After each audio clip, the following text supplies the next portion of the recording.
Olympijský oheň, vlajka s 5 kruhmi a sľub športovcov. Takúto atmosféru pravých olympijských hier zažili žiaci 1. stupňa základnej školy Nižná Brána v Kežmarku. No a olympijské výkony 200 detí sme si nemohli nechať ujsť ani my.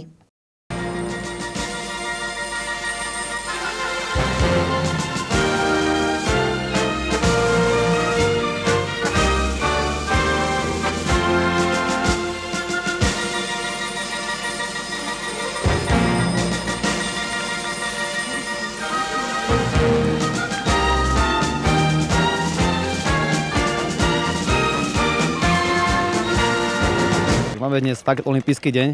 Máme druhý ročník olympiády detí 1. stupňa a zúčastňuje sa na nich cez 200 detí.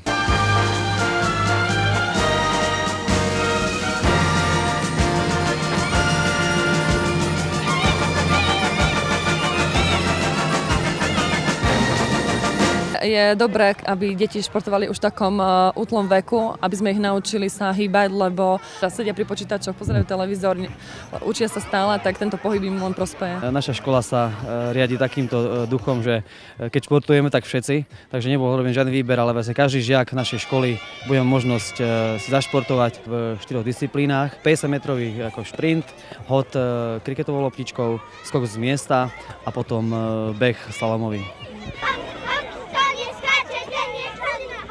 Na ktorú disciplínu sa dnes najviac tešíš? Na behanie. Rada beháš? Áno. Danko práve si absolvoval prvú disciplínu. Čo to bolo? Skakanie do diaľky z jedného miesta.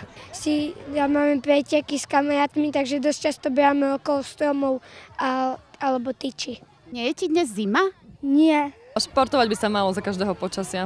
Či prechádzka, alebo si pobehať. Kým neprší a není naozaj veľmi zlé, tak sa dá športovať. A najlepší získajú medaily, poháre, sošky športovcov a samozrejme všetci získajú vecnú cenu, ktorú vám venoval Olympijský klub Vysoké Tatry. Ja by som bola veľmi rada, keby sa pridali aj ostatné školy, ale čakáme pomoc aj z ich strany, lebo väčšinou iniciatíva vychádza len z našej školy.